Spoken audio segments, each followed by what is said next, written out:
What is up, everybody? Welcome back to Dudes Who Bet Daily. Papa Dude and I taking you on today. Somich heading out to Saratoga. Said, don't worry about the show. Go to Saratoga and have a good time. All right, Papa Dude, what's up? Are you ready? Yeah, let's do it. I'm ready to go. All right. Well, we're going to do racing. We're going to do a big time racing heavy show, but we do have a couple of baseball games we'll go through, and then we'll go all racing after that. It's going to be fun. Happy birthday, by the way, to Mr. That's Tang. right. He's here with the show, so wish Dr. Tang a happy birthday if you know him on Twitter or anything like that. And I think we know his age, approximate, right? Do we? I don't know. I didn't ask him. Oh, I thought you did. I think we're pretty close. I was going to guess 42, but I don't know if that was accurate. Exactly what I was going to guess as well. Okay. Let's have everybody else that's in the chat have a guess as well. Post that. Yep. And maybe Dr. Tang will tell us the exact one. All right. Yeah. Everybody guess, and nobody wins a prize, but everybody guess the age. So because he may cheat and say he's younger than what he is. He might. Yes, that's true. That's true for sure. Yeah. Dennis says he's got some best bets listed right now on the Racing News page. You can go see those, racingnews.com/best bets. If you want to get Dennis's picks today, he's got a couple of 5-to-1s that he likes, so that's pretty darn exciting. That's right. Good morning to you as well, Shotty. Shotty's on the show again today. Good morning. And Shotty, I don't know if you saw your email. You asked about a live stream. There will be a live stream for the Haskell. I don't have a time nailed down yet.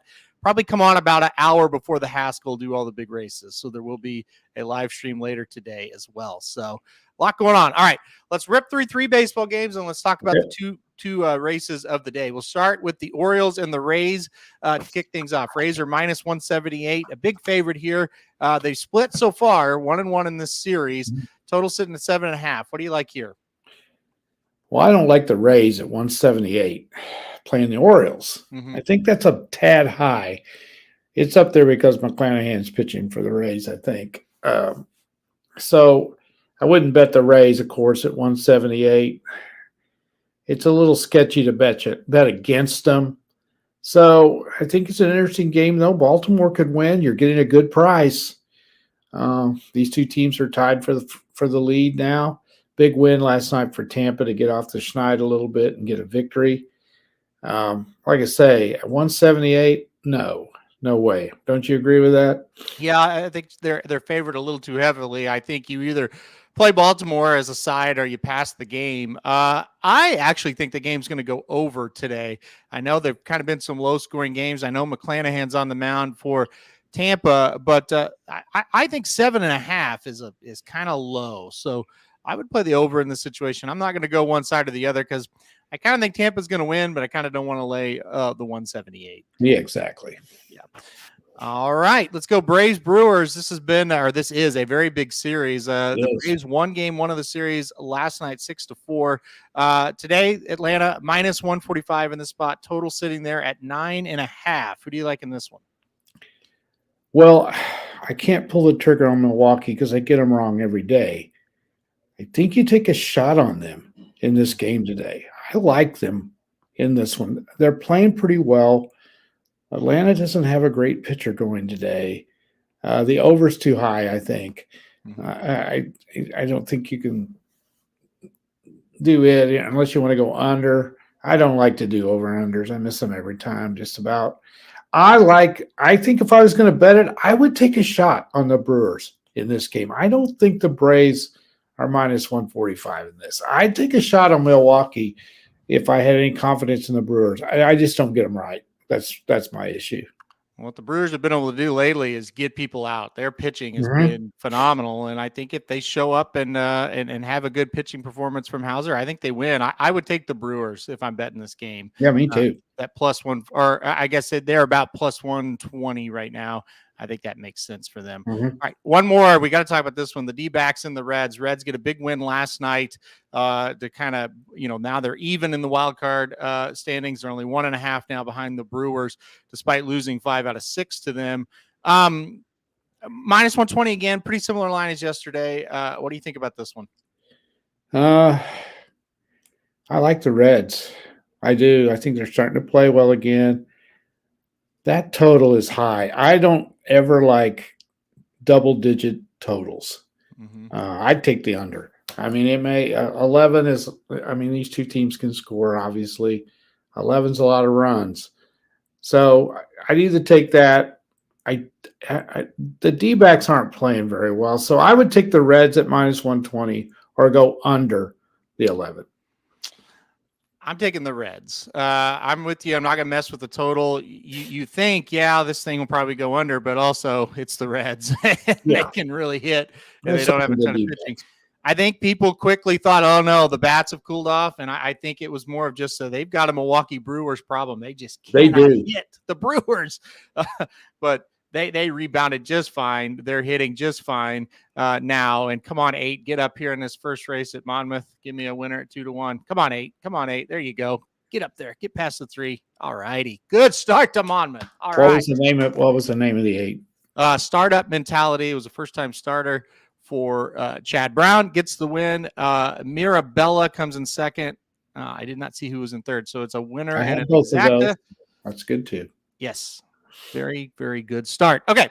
I think the Reds will be fine. I think they're playing better. They were due to cool off. They were just red hot.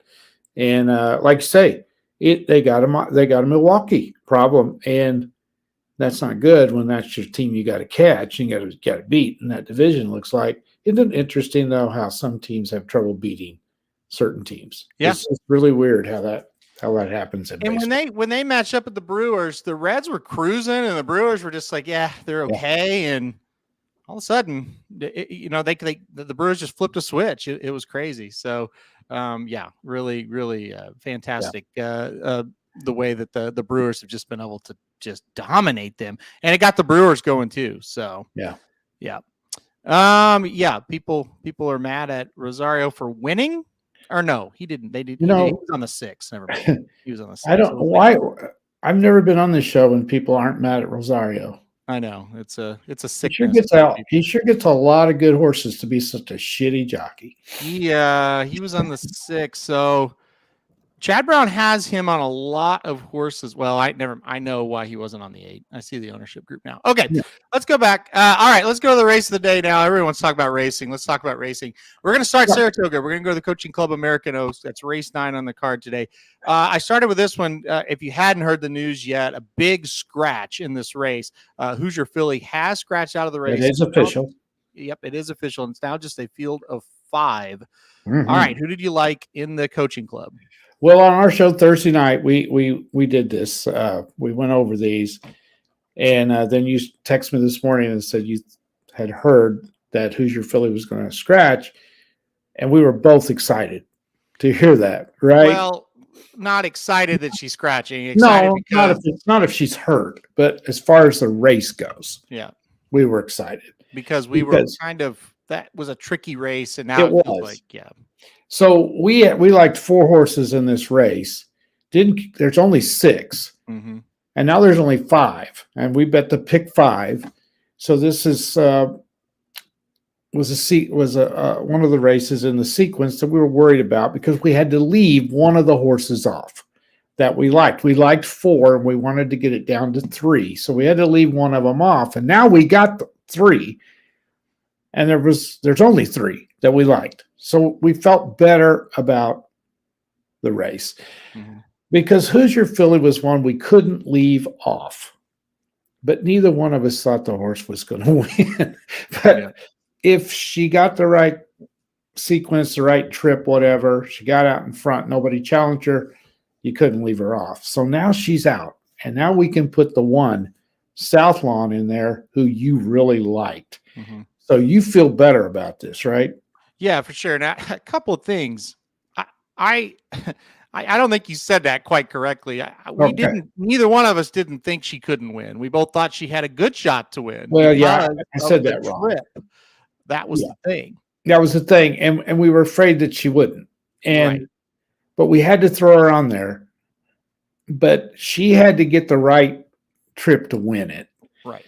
Which you could say. I think what I really should say is we wanted to put 4 horses in the race, but we could only put 3. Yeah. Now we can put those 3 because one of those 4's out, And Well, that made it easier in our pick 5.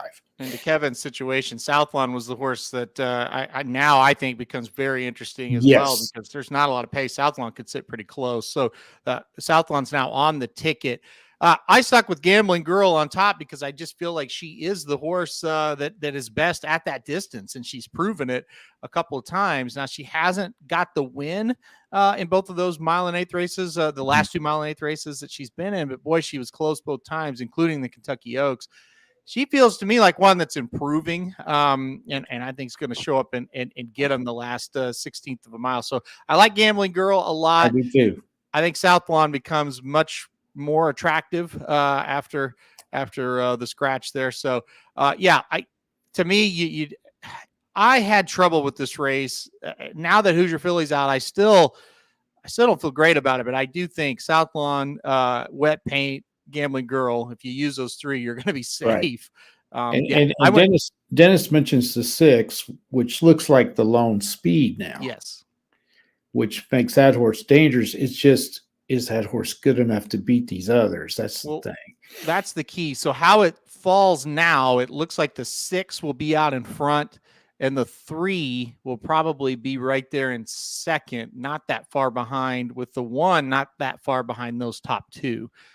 So sometimes what happens, and I'm not disagreeing with what Dennis said, by the way. Let me be clear about that, because it does look like on paper the 6 has got a shot to take this field gate to wire now for sure, without any doubt. Sometimes in these 5-horse races, what'll happen is they'll kind of just group up together, right? And there'll be like 2 links between the first horse and the 5th horse. Yeah. That's what I'm worried about with the 6. I know on paper, definitely this horse should go to the front. We could go up the backside and the 6 is 4 or 5 links ahead, and then you're feeling really good. I have a sneaking suspicion they're all going to go slow and group together, and it'll kind of just be a sprint towards home. I think you're right. So, and what can we say about Wet Paint if she doesn't run well today? Can we say this horse is about done as far as being in these kind of races? I guess we just say she's an Oaklawn type, and it doesn't nothing else, because she should at least get second if she's going to show up with her, her solid efforts. But yeah, I'm with you. I don't think if she doesn't show up and run well, I don't really know what you do with her after that. Yeah, exactly. Yeah. All right, let's go on to the main event of the day. This is going to be awesome. Monmouth Park hosting the Haskell today, Haskell Stakes Day. It's a great card at Monmouth. We're going to go race 12, the Haskell Stakes itself, obviously, here for this one. Field of 8, no scratches here. That was good to see this morning after all the problems, that we've kind of had with scratches in major 3-year-old races. No scratches. All right, Papa Dude, I don't even know. We didn't talk about the Haskell on our show. Where are you going in the Haskell? Well, I think this is a fantastic race. This one is really good. And it's going to just depend on how you feel about the trip and all of this kind of stuff. To me, looking at it, there is a ton of speed. Do you agree? Am I reading this right? Yep. There's just speed all over the place, which sets up for somebody to come a little bit off the pace and win. So let's look. I think the most interesting horse in here, at least from my view, is the 8. Mm-hmm. Because the 8 looked like a superstar in its early season, where it won at Keeneland in November, and then smoked them at Oaklawn in the Southwest in January. And then, of course, has been injured. So is that horse going to come back to that? Because that's your clear favorite, isn't it? If the horse comes back? Mm-hmm. Yep. But we don't know, right? So I think you've got this horse picked on top. Mm-hmm. And then you've got the 7, the horse that showed so much promise early and has not quite reached that since, but hasn't run poorly. And it's been off since, it came back in June and won by 6 lengths and an allowance. This is a big step up, though, to a grade 1.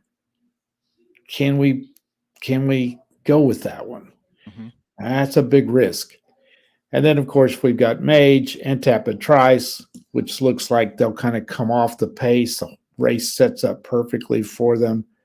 So do you go that route? So tell me what you think. Well, who do you like? I asked you. I think if Arabian Night's ready, Mm-hmm. I think he wins. But I don't know. Yep. I think the horse sets up for Mage's style. That's who I'm going with, even though I don't like Mage that well. I don't think Tapit Trice is that good. No. Just don't. So I can't go with that one. I will go on record right now. If Tapit Trice wins the race, well, let me say this. If Tapit Trice wins the race running kind of similar-ish to how he's been running, it'll be a major disappointment. If go ahead. These other horses should be better than that. Yeah. Yeah.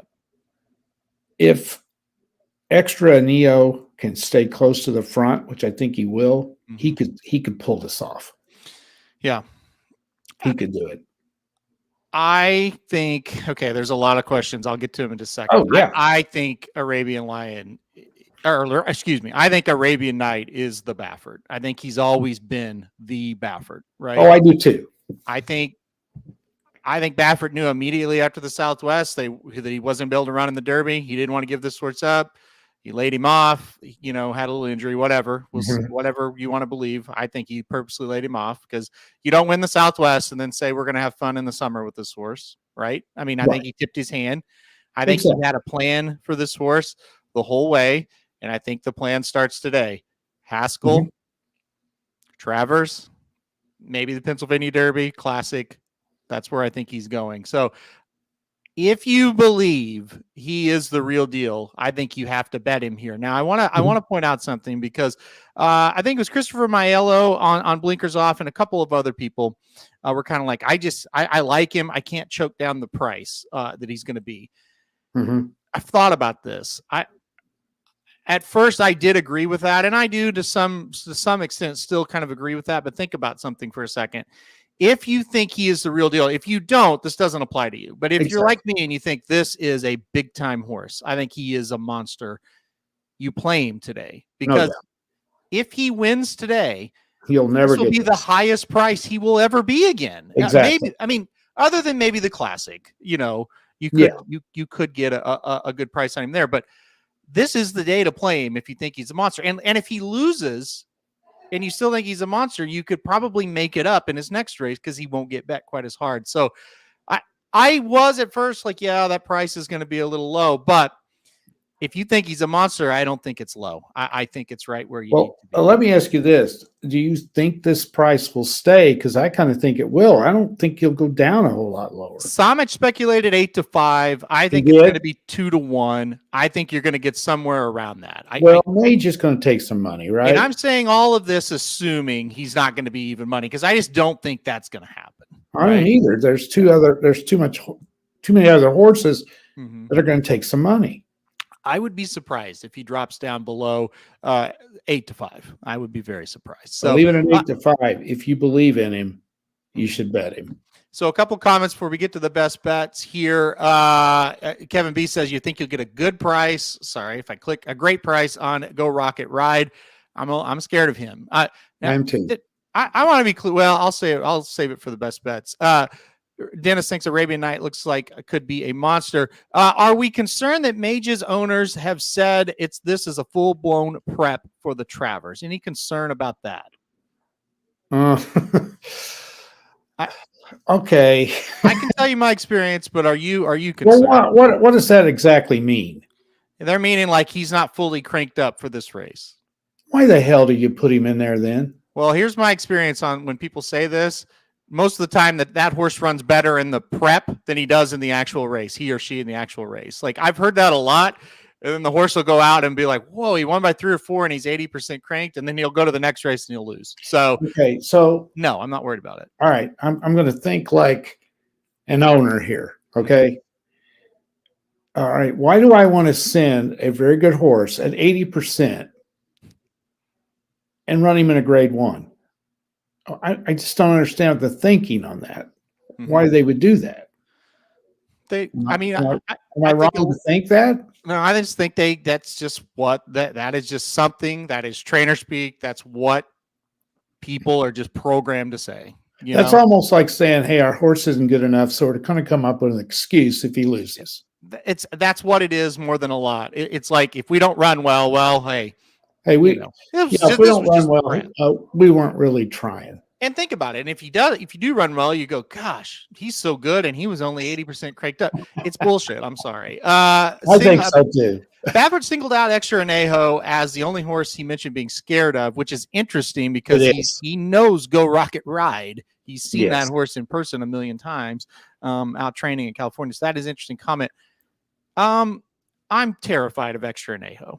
Okay. John White picked Extra Anejo, which was no surprise. He's always loved the horse. And I knew before I read the article that John was going to pick Extra Anejo. And I mean, I'm not knocking him. I knew that. And I'm terrified of him because he is one that we still don't know his ceiling. However, we still don't know Arabian Night's ceiling either. And I've seen Arabian Night run a better race around 2 turns than Extra Anejo. And I've seen Arabian Night beat a little bit better horses than Extra Anejo. That's how I separate him. But I have full respect for him, and I'm terrified of him. Yeah. Could we be seen? Could this be the start of the 3-year-old superstar we're trying to find? Yes. I hope, because I'm ready for it, and I've been waiting. Because we don't have one. And it could very well be Extra Anejo. I'm not going to be shocked at all if he wins. At all. If he wins, I'm not going to be shocked at all if Go Rocket Ride wins as well. I'm picking Arabian Night, and I'm fully saying if you're picking somebody else, I get it. This is a great race. You could run a great race and lose today without any doubt. Without any doubt. Yeah. No doubt. Yeah. And I'm just thinking, I don't think Mage is going to come down on the price. I think he'll stay about there. Go Rocket Ride could come down a little bit. And I think we may get Extra Anejo at maybe 4-1. Maybe. I don't know. I think he may come down a little bit. And if a couple of those big horses come down a little bit, I think Arabian Night's going to stick, like you said, no more than 2-1. Yep. Because of the question marks we have. But we know Baffert, as everybody in the chat does, he saw the injury, whatever it was, that shut the horse down. Realized he wasn't going to be ready for the Derby. Exactly like you said. Let's go ahead. Let's make sure he's ready. And we still can have a superstar horse at the end of the season. And this is step number 1. And if he's loaded and you think he's locked in and ready to roll, there's no reason not to bet him. We can't run in the Derby. That's all it was to me. I cannot run this horse in the Derby. We'll just lay him off, and now we will dominate. That's my take on it. And he had a little injury of some kind. Supposedly. All right. Let's go to the best bets here. I'm going to go to Arabian Night. That's right. Race 12, the Haskell Stakes. I'm going to take Arabian Night as the best bet of the day. Again, I kind of laid it out. I know the price is going to be short on the horse, shorter than what maybe some would want with a layoff, but I just think he's the real deal. And I am scared of other horses, but you know what? If there weren't any other scary horses in the race, you couldn't play this horse to win because he would be too short of a price. So you just have to go with it. I'm going with my gut. I really like Arabian Night today. I think the price is enough. Not going to be shocked at all if this bet loses, but I have to go with my strongest opinion, and Arabian Night is a very strong opinion. So I'm going to go Arabian Night. All right, Papa Dude, you're going to go to the Rangers. Tell us why. I am. I really like the Rangers. I think they're one of the best teams in baseball, and I like the pitching matchup today. The Dodgers got them last night. And this, by the way, this is a great series. Dodgers and the Rangers, 2 really good teams. The Dodgers are playing great. I think they turn it around today. Bobby Miller's on the mound for the Dodgers. He's been struggling a little bit since opening up, just on fire. Teams have figured him out a little bit. He's struggling these last 4 or 5 starts. Going up against a pitcher, Dane Dunning, who is undefeated in Texas, at home, 5-0, 2.84 ERA. Has been pitching very, very well. If they can get the lead, get into the late innings with the lead, hopefully their bullpen will hang on and win the game. So you're getting plus money on a very good team at home in a pitching matchup. I think they've got a little bit of an edge. So I'm going to go with the Rangers plus 112. All right, I like this one. I think that's a good pick as well. I would like the Rangers if I was going to play a baseball today for the best bet. Rangers would have been close to one of mine as well. I think that makes a ton of sense. All right. Well, here's the good news. We have made it through the best bets. I will go over them now with you. Let me take that off there. All right, best bets here. Papa Dude going Rangers plus 112. I'm going to go Arabian Night in the Haskell Stakes for me at 5-2 as my ESPN stupid ads play. And for the year, we are up now, $356, 2-2 on the week, up $100. All right. I said that was the good news. We got through it. We got everything done. I have got 4 emails from my people who always can't find their picks. So I've got to work customer service now. So we got to get off the show as of right now so these older folks can get their picks for today. All right, guys. We will see you back for a live show. Like I said, we'll probably be about an hour before the Haskell. We'll probably come on and, of course, cover all the way through the Haskell. So, all right, customer service for me. Papa Dude, enjoy your day, and we'll see you guys just a little bit later on.